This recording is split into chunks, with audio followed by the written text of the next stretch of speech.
The Shaped by Sound podcast is made possible through support from Come Here NC, a program of the North Carolina Arts Council within the North Carolina Department of Natural and Cultural Resources.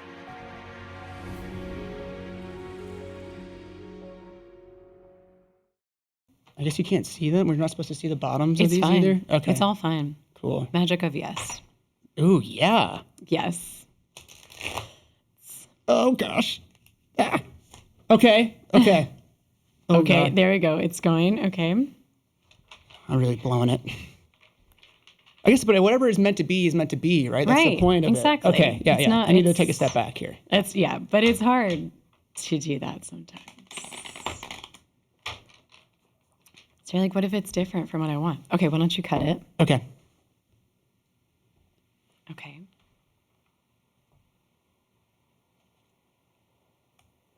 The Lovers. That's okay. Beautiful. Beautiful. Can we see that card? Yeah, absolutely. So we pulled the Lovers. There you go. Can you talk to me about the Lovers? Yeah. Well, it's a major arcana card. Yeah. Just traditionally the Lovers, they're in love. They're sort of like blessed through heaven or like the greater universe. And then there's like this like fruit on these trees that we're seeing. There's kind of in this deck, there's sort of like an Adam and Eve vibe. There's like a snake in the tree. Yeah. But it's like heaven and earth. They're like, what they're doing is like meant to be. It's like larger than just one person themselves. It's about both of them together and how that's like this connection that is through the universe. And is this like this character, this third character? Yeah. Maybe that's like the universe. I think it could be an angel or it could be a God type vibe. Like, they are like pushing them together. Yeah, it seems like fated, sort of like Cupid or like, yeah. So maybe this conversation you and I were having today is fate. Yeah, maybe it is. Maybe it is. Do you want to pull a clarifying card? Yes. Okay, cool. Oh, okay, wow. That looks It's tough. cool because we're getting all these two energies. So that's like, it's like this two. I got to show the clarifying card to the camera here. It's the Two of Swords. And the swords are this is a minor arcana card. It's the element of air. This feels scary. It's, she's kind of like at an impasse, right? She's like, she can't see. Mm-hmm. There's the moon, so there's like these shadow elements. Yeah. Like what things that are unseen. The sword cards can be like, since it's like air and like thought, and it can be like a little anxiety in your head, making a decision. She's kind of like, she's not moving forward, she's not moving backward, she's kind of stuck. She's got this water, like to balance her out right there that's behind her. And so there is this sense that like she can make a decision to open up, and she's fierce with these. Yeah. She's wielding the swords, And she's blindfolded with those swords. So it feels like she's like trusting in herself. 100%. 100%. Okay. Yeah. What do you think that means for our conversation today, Skylar? I think it means that like we're in this together. I think we should pull one more. We'll pull one more? Yeah, yes. Just to clarify. Okay. Oh, cool. Oh, I love this one.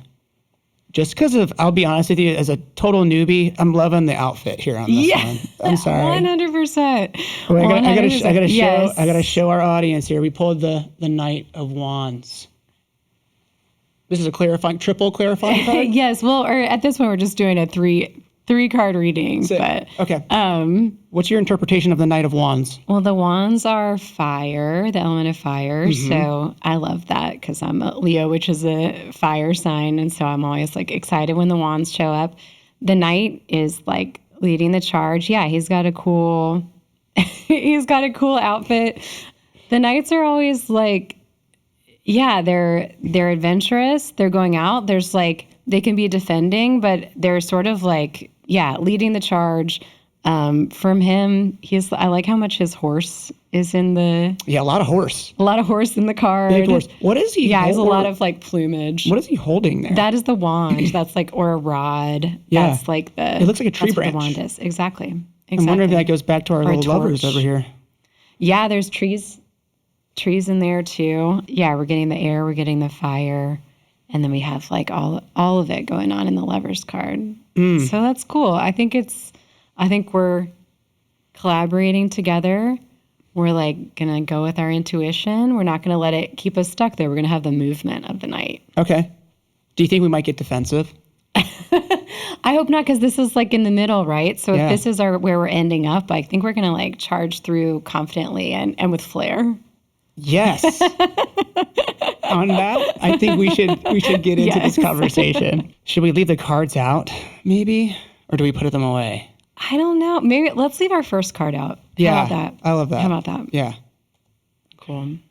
How about this? I'll put them right here. Okay, great. Yeah. We could put it, yeah. So. So how's it going? I don't know. I feel like my mind is like racing right now. Okay. So I kind of want to start our conversation today from the beginning. Okay. Right?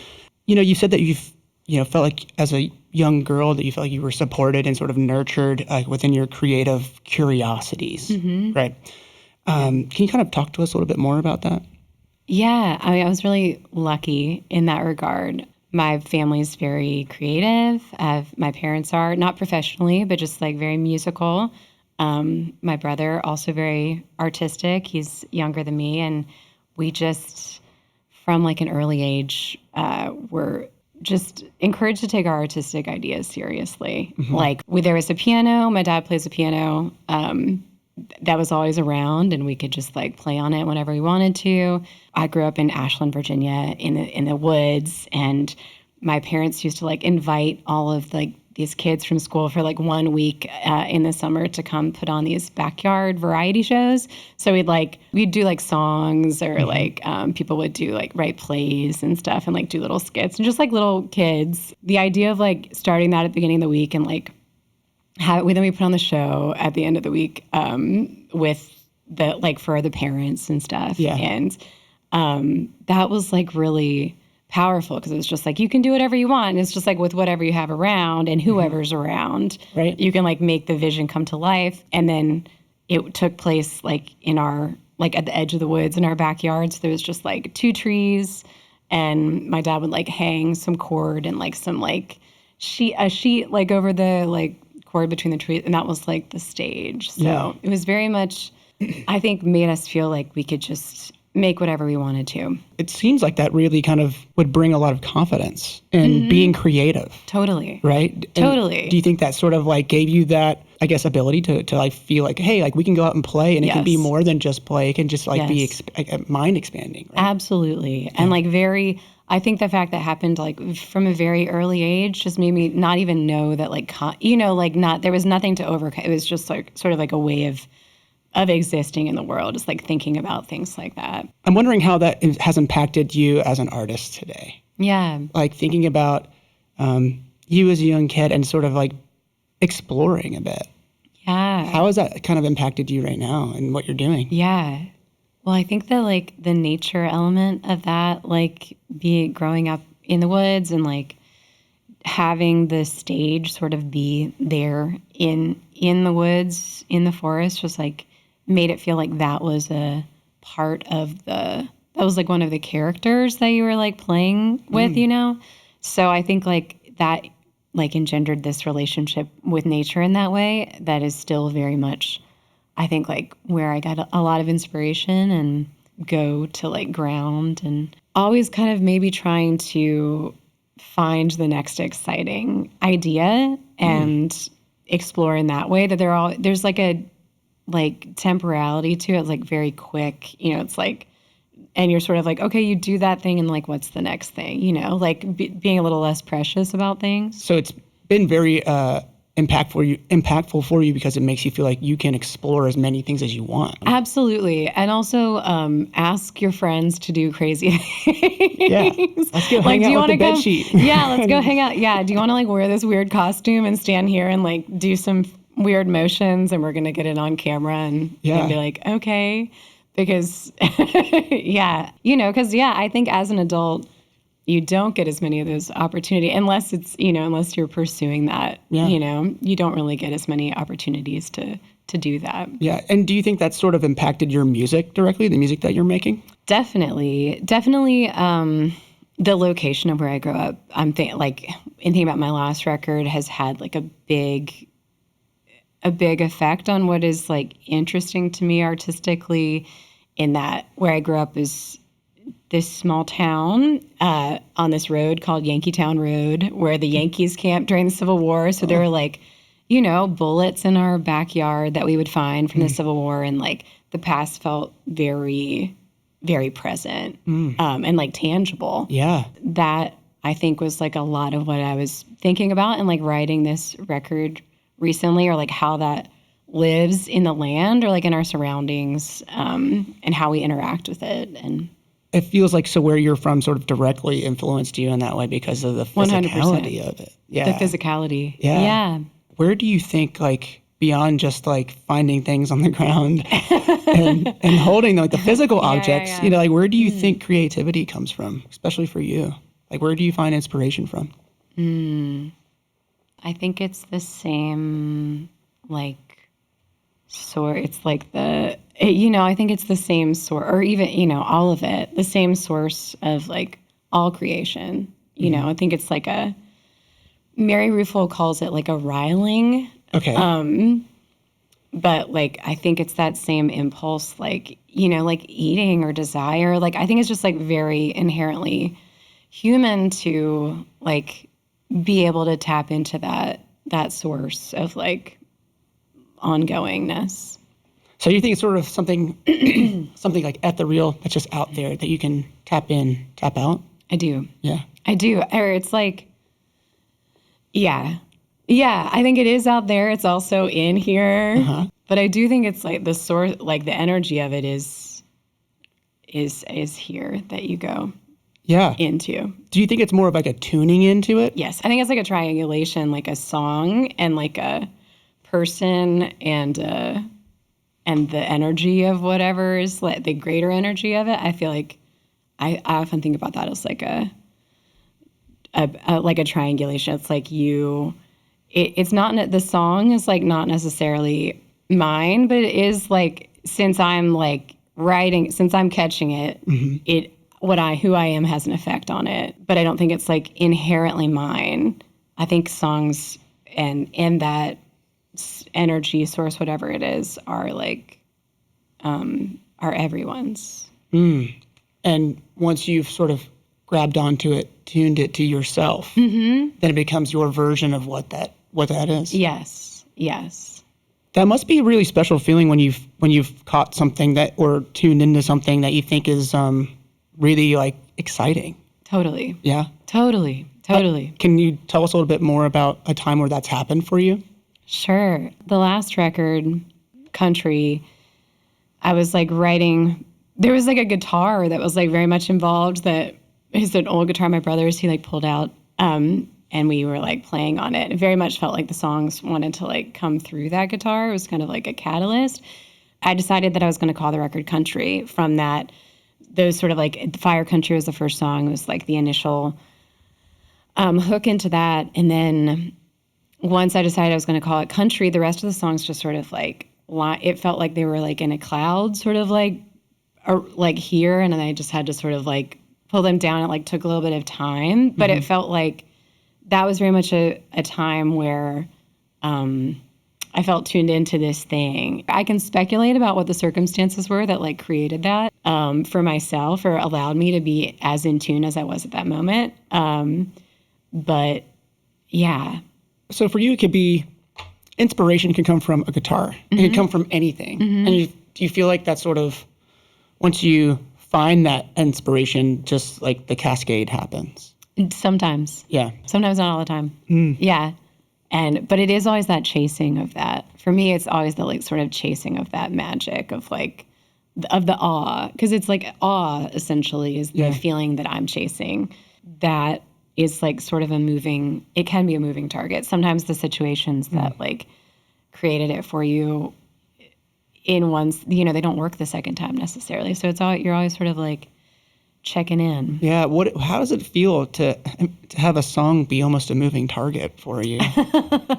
cool. I mean, I think there's this trust that you have to like have with it, that it isn't yours. It's whatever. If this song isn't for me, like another one will be, you know, or like if I don't have time for it right now, but you do have to show up for it. Yeah. So I do feel like the muse is like, likes to be paid attention to. You can't like, she, you know, she doesn't want to like, I'm using the gender expansive she, but like, she doesn't want to like, she wants to feel special and like paid attention to and like worshipped. I like leave out like, you know, offerings to the whatever as like a gratitude or like a to be like, I'm, you know, like I'm here for you. I'm listening for you. Yeah. You know, because it's a listening. It sounds like sort of the songs that you're making, the music that you're making is a very spiritual process for you. When did that start? I think it always has been. Yeah. Yeah, I think it always has been. The word spiritual was not like a thing that was in my mind when I was younger. But I think that repeat your question. There's something that you said that I was like, made me think of. It seems like what you do is like, as far as your music goes, it seems like a very spiritual process. Yes. And I'm wondering, when did you sort of realize that like, it's not about sitting down, hammering out a song. It's more about like putting your finger on the pulse of what's inspiring you and what is out there that's larger than you. Yeah, I love that. I think because there was the piano is something that feels really tied to that for me. And since it was like always around, and since I have like a very musical family, I think like in playing the piano, I always felt just like very, and in singing too, because my mom is a singer, as long as I can go back, like music is like in my blood. So there's very much this feeling when I was younger that like, it was just like, it was something that wasn't mine actually. It was like larger than me in this way, even then, because it was like connected so much to like a ancestral or like familial place.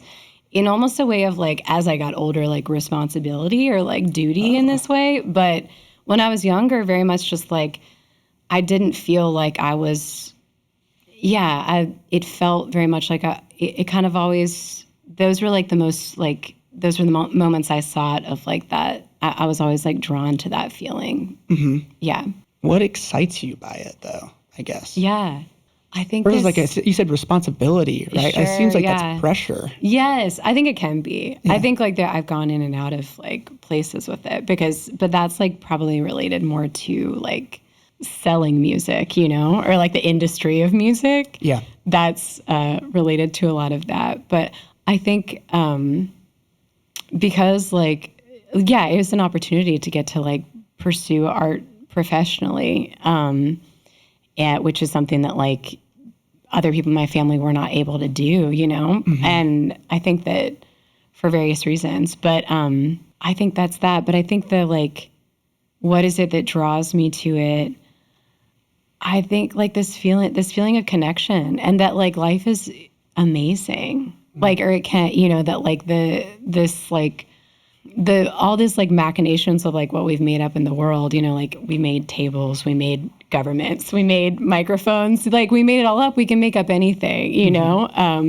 And that the moments of that like foster connection and like foster that feeling of magic are the ones that like pull me towards that. Do you feel like you do that inside of like a concert or like a live music experience? Do you feel like you're conjuring that magic in a way? I mean, I think when a band plays together, absolutely. It's like or like with the audience, like everybody involved is involved in it. Yes, that's the goal for sure. Yeah, that's really neat. And I want to know why you chose the word country for your record. Yeah, so I had that guitar. Yeah.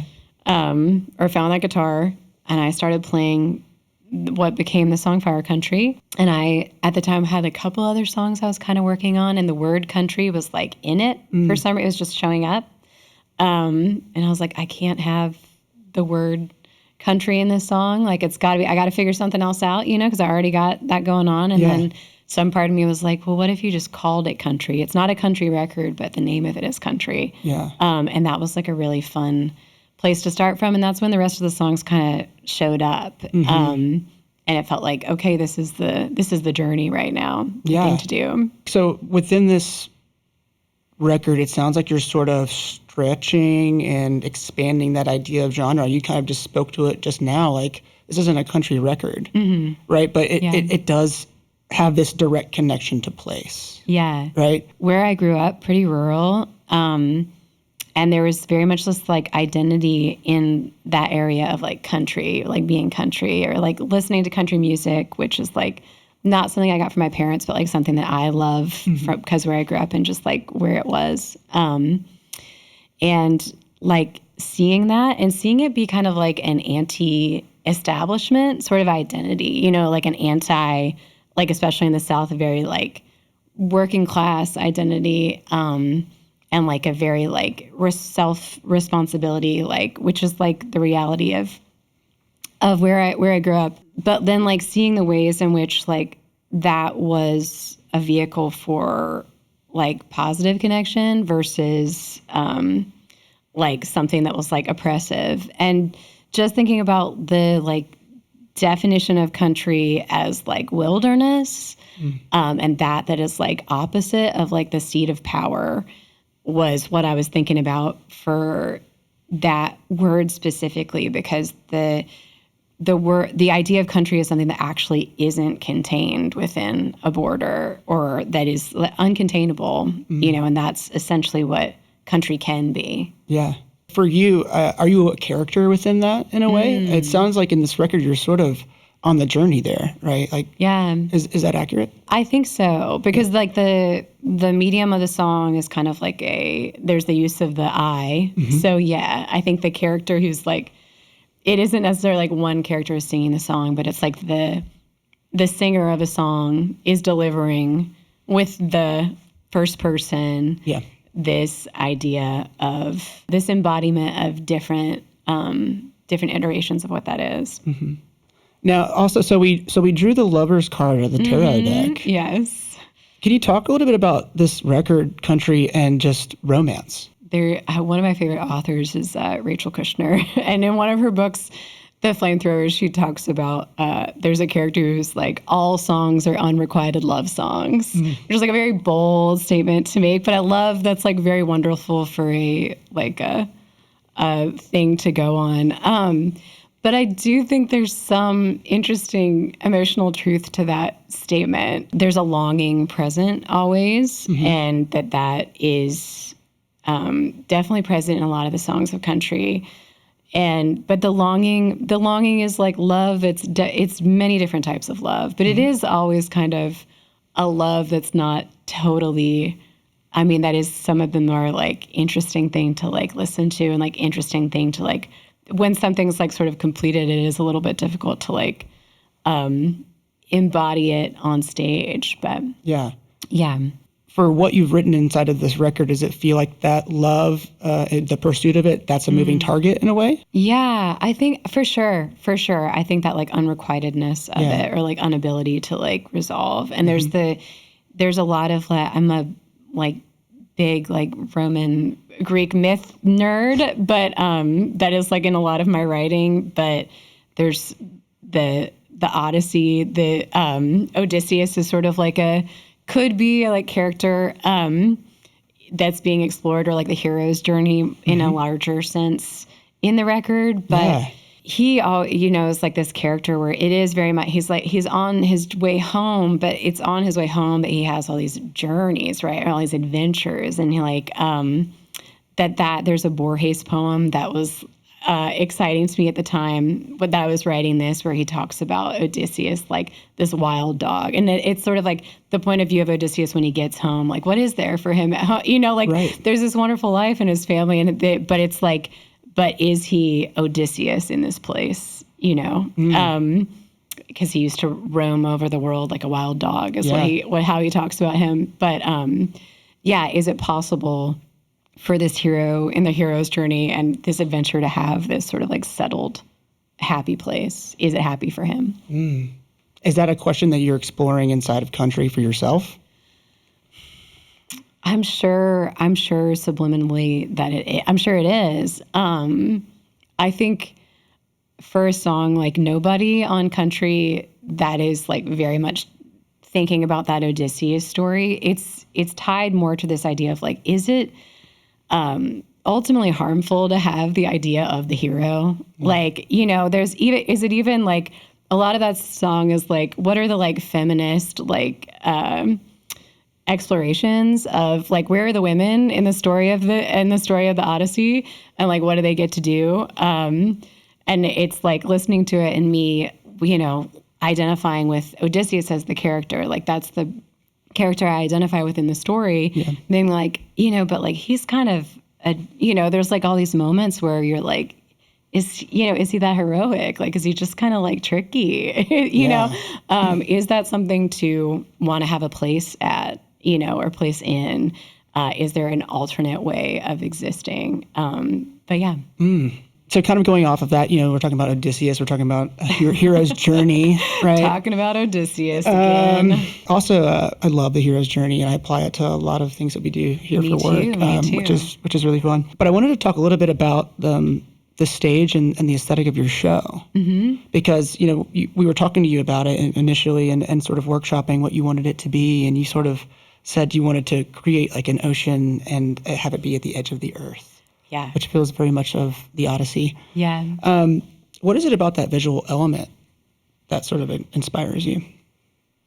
I think the ocean's very much it's been a big part of my dream life my whole life. And then also my parents live at the Outer Banks. I spend a lot of time at the ocean. And it's very tied to like the source of those songs for me. And just, I'm like maybe the songs come from there, or like it's interesting to me as like the place that like humans a long time ago once crawled out of, that we're always maybe trying to, like, we miss it maybe on some like cellular level. Right. Obviously not. Like, I'm deathly afraid. I would never go on a submarine. Wait, but are you afraid of the water? No, I'm not afraid of the water. I love the water. Yeah.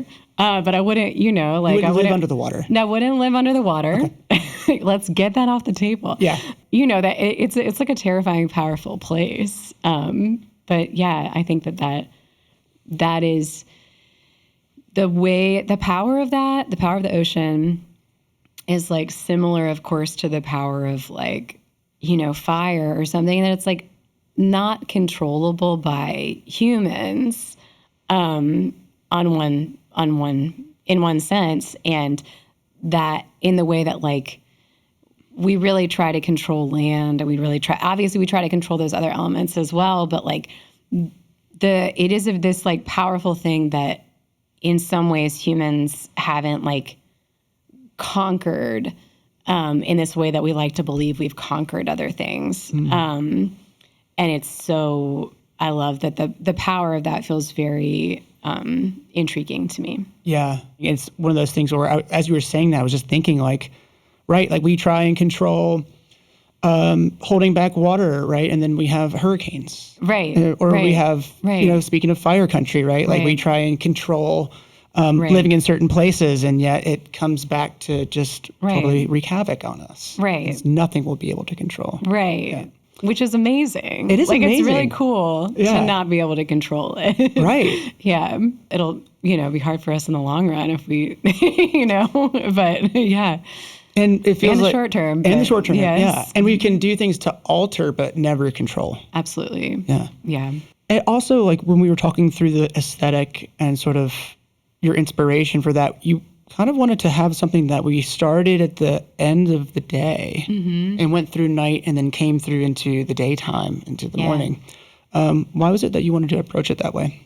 I like this, like, cyclical, as opposed to like linear time, like this cyclical sort of nature of things, like the rhythm of things. And I love that, showing that in a day. And the the stars and the moon and the sun are like very present in a lot of my songs. And it felt like a nice way to like go on that journey. And I think of my I've thought of my records as like seasonal, or like I think about songs within the like time of day. So it felt like that made sense. Yeah. Like, what do you mean by it? What do you mean Yeah. by it's specific time of day during a song? I don't know. Maybe it's like when they are being written, or maybe it's like a mood that is related to a type of day. Because my type of day is definitely, or my type of mood is definitely related to the time of day. But I think, yeah, some songs feel like night. Sometimes some songs feel like sunshine. Some songs feel like summer. Mm-hmm. Some feel like winter, you know? Yeah. You can assign whatever it is, it's that's inspiring you at the moment, right? Yes, absolutely. Yeah, and they're like colorful too, and I think that I feel like when I can visualize in that way, it helps me feel like that's when I know that they're close to being what they could be. The songs are like almost done, or I can see them specifically. Yeah. Within this show, we've called it Shaped by Sound. Mm-hmm. It's about sort of how music inspires us and who we are as people, but communities, and kind of informs us every single day of our lives. Mm-hmm. I'm wondering, how would you interpret, like, how are you shaped by sound? Well, I always say I feel like sound is smarter than we are in this way. Or when I think about that, I think about when I'm writing a song, sometimes like the vowel sounds or like the sounds of the words will be present before the like words or the meanings of them. Whoa. And that's like honoring that wisdom, because it has this like wisdom to it that's not necessarily like inherently logical. And so that, yeah, they feel like they have their own knowledge and like wisdom. The sound does, to listen to. And then I just think sound is everything. And sound being, like I think about the Outer Banks, and like the sound is like the body of water before you get to the islands, before you get to the ocean. It's kind of like this, like, I don't know, safer place to be, or like, yeah, beautiful. Yeah, I don't know. For you, is it just like tapping into or channeling some sort of comfort? Yeah, maybe. But the comfort is like I'm like, it's not like a stuck comfort. Yeah. It's not like a Two of Swords comfort or anything. It's like and more like the Virgo, or more like the Fool comfort, like the like, I've got my little bag, I got my buddy with me, or like going off onto the journey sort of comfort. Yeah. So for you, I guess, and just so people know, you're talking about tarot cards. Yes. And yeah, the Fool is the person that is ready to go out and just beginner's mindset, and just have this adventure. Yes. And for you, so that's maybe how sound is shaped for you, right? Yeah. That's how it shapes you. You're ready to go out and just find whatever comes. I love that. That's why we do that card. Yeah, I think so. At this point, I'd like to kind of talk a little bit about the set list. Okay. And if we could, just talk through the songs. Sure. So I'd like to start out with, I know we talked about it a little bit already, but if we could talk through Fire Country. Sure. Yeah. It kind of came pretty fully. It was like during a lot of the Australian wildfires in like 2020. Mm-hmm. And that... But then I had this like old journal with like, I was like living in LA for a while, and I had some notes from that time that sort of found their way into that song. Like the experience of like playing at this like rock club and seeing all these like posters on the wall of like different artists. And yeah, I think the fire element of that song was like so strong and like really drove that. Mm-hmm. So beyond the fire element of like the physical, what else was driving that? I think this experience of like, because it was 2020, so it was, everybody was very much in their own world and like their own news source, their own, you like talk to people that are having vastly different experiences. And so feeling so like oppositional to different people, and like feeling like you're living in different realities, and then also having this like terrifying but like unifying in some like sense of like the element of fire really just like being a great leveler for all of that noise of like, at the end of the day, these are like, this will take its course, like regardless of what we think. Right.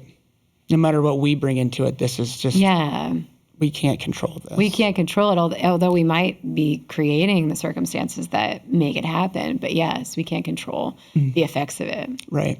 Can you talk to us about Truck? The Truck was just, I knew that Truck was the song I wanted to write. When the song showed up, I knew one of them was called Truck. Really? Yes. Why? I don't know. I just knew that it was. Probably because I love trucks. I love, and I just knew, I felt like that was integral to what I was exploring, this identity of like country and like what I loved. And this, I'm just like thinking about my dad as a sweatshirt that's like, a man in his truck, it's a beautiful thing. That type of vibe. What about a woman in her truck? Exactly. But so I knew that was going to be one of the songs. And then I just like writing towards that, you know. And I love Lucinda Williams is a huge inspo for this record. And I was like, I just want songs you can sing along to. And like, and I really felt like it was important to like name and like include some of these like people that I love in the beginning of that song. Right. Mm-hmm. You get Emmylou in there. Emmylou. Yeah. Lucinda. Yeah. Gene Carter. Yeah. Yep. And it does feel like there's a sense of adventure with that song. Truly. Yeah. Yeah, absolutely. I mean, it's like taking place in a truck. You're going, you're turning the radio to the right station. And I'm thinking about one time I was going through a breakup and I had a CD in my car that was like sad country songs on it, and my friend Bryce at the time like took it. She was like, you can't listen to this anymore. Right. But like very much like feeling like that, like the way that the songs have such an effect on your mood, Yeah. Oh my gosh. And that does for you, like now that you've made Truck, what is that mood? Yeah. It's just fun. It's really fun to hear like Nick play the guitar on that song. Yeah. Because he just like takes it to that place, and we're just like, just want to be alive. Windows feel like down. You're taking off. Yeah. Windows down. Yeah. Summertime, just that's right. Fun. Yeah. That's right. Head to the Outer Banks. Can we talk about Femme Fatale? Yes. This feels like a different vibe. It's a different vibe. Yeah. Nighttime vibe. Yeah. That song it's from a while ago now. But that was my second record, and I was kind of like in a very different place. Just like it was a darker period. It was like since my second record, I kind of was like figuring out how to write songs sustainably for me emotionally. And so a lot of those songs are like kind of heavy for me now at this point. That is a song that like, it has taken on a life of its own. So like the place that it came from is like sort of different now, but it has always been about that like, unbridled sort of like, actually it's funny in thinking about it, like fire is like, it is sort of the same energy that like, there is this like undeniability to this like power and strength of these forces that regardless of what we do are, present and will ultimately decide things for us. That's definitely the vibe of that song. But I think I really loved like the, I don't know, just like the feeling of embodying, it's definitely a character in that song. It's very like bravado, like putting on this sort of like bravery or this like bigger than life sort of feeling. And that was like a really, from a place where I used to write very, and still do, like very sensitive and, quiet songs, and like coming from a place of playing on stage and being like, what is a song that is like amazing that feels amazing to play on stage with a band, and like writing towards that. Not always, but like it's just an opening. Yeah, so it's like an empowerment thing for you. Absolutely. Like, let's grab the reins on this and be bold. Yes. Can you talk to us about Love Story Past Life? One word. Yes, one word. Love Story Past Life. That song, I had been hanging out at my friend's flower farm, and we had a like fire there, and then this song came the next morning. There were like a bunch of flowers there, and obviously. And there was, just this like idea of what happens to these, we were talking about past lives, or like if whether or not you believe in that, I believe in everything is possible. But we were just like those connections that you have with people that are like not necessarily able to be explored, or you have like a really strong connection to something and you're like, where does it go if it's not like a relationship, or if it's not going to turn into something else, and that's very much what that story or what that song is about. And do you believe that it could be something that happened in a past life? I think that's like really fun to think about, it's a really fun way to think about like explaining those like sort of chemical strong connections that you have sometimes. And yeah, that'd be fun. That would be fun, wouldn't it? Yeah. Maybe. I don't know. Maybe scary. We can believe in everything. We can believe in everything. I believe in everything for sure. And All My Gratitude. Yes. This is a new song? This is a new song from the new record. Yeah, the piano is like very present in this. It is really like it's a song of like gratitude to the muse, 100%. Yeah. And to sound for sure, and to the band for playing, to like, yeah. So it seems like kind of what you were talking about earlier is just this chase for the muse. Yeah. Right? Is this sort of you trying to chase this down and just hold on to it for a second, saying like, thank you so much for this journey? Oh, yeah. Maybe not a holding. Yeah. But like a summoning. Yeah, definitely a summoning. A summoning, sure. Yeah. Sure, definitely. Just like an offering. An offering. Yeah. Yeah.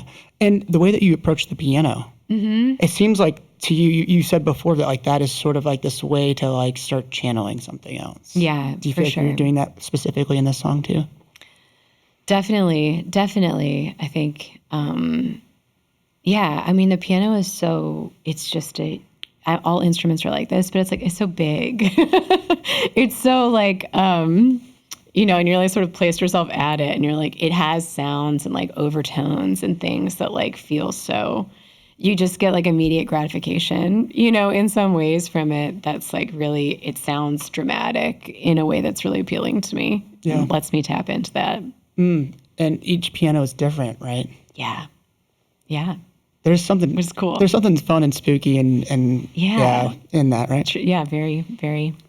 This is the last one in your set is Mother's Daughter. Mm-hmm. Can you talk to us about Mother's Daughter? Yes. So Mother's Daughter, I had the line, I'm my mother's daughter, which I overheard at my best friend's wedding from one of her friends. And I was like, that'll be fun. I was in the middle of these songs and I was like, oh, that belongs.